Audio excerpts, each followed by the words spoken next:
nothing like a cool beverage on a hot day. Well, the Sprite may be gone, but this baby's got a wild ride ahead. The soda can goes into the recycling bin, along with all your newspapers and plastics, and out to the curb, right? And here's what happens.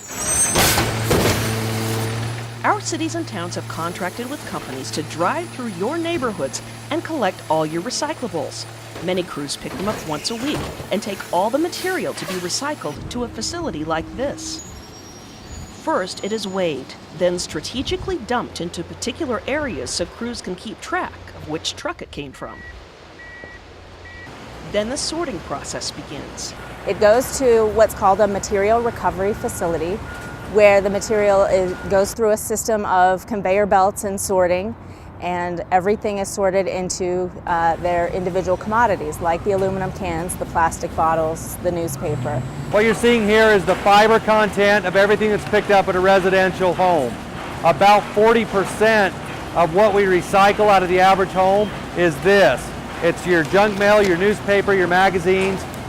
Dozens of hands scour the materials to keep the recyclables and throw out the trash.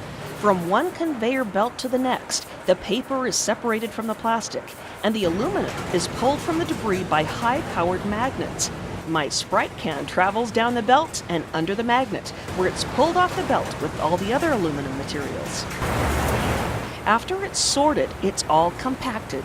Bales of paper products will be sold to factories in and out of state or overseas.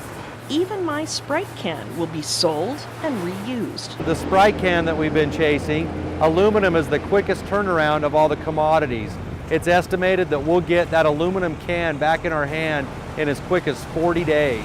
Aluminum is one of the most recyclable items in our community, and it can be made into a number of different things.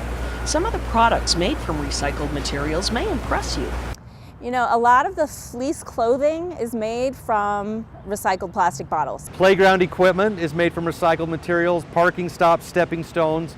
Yesterday's news is tomorrow's news again. That'll get turned back into the paper. A lot of this cardboard is sent to different cardboard manufacturers, so it's turned back into a cardboard. A lot of different little things like that. So a city's gonna pay maybe a $20 per ton to dump it as trash, or they could get paid for that material by not dumping it as trash and keeping it out. So it starts to make a big difference. Once our landfills are filled up, they're gone, they're full, and then we have to do something else, it's going to cost more money elsewhere. So that's why we want to keep it out now. Recycling, another example of your government at work. For the Utah League of Cities and Towns, I'm Susan Wood.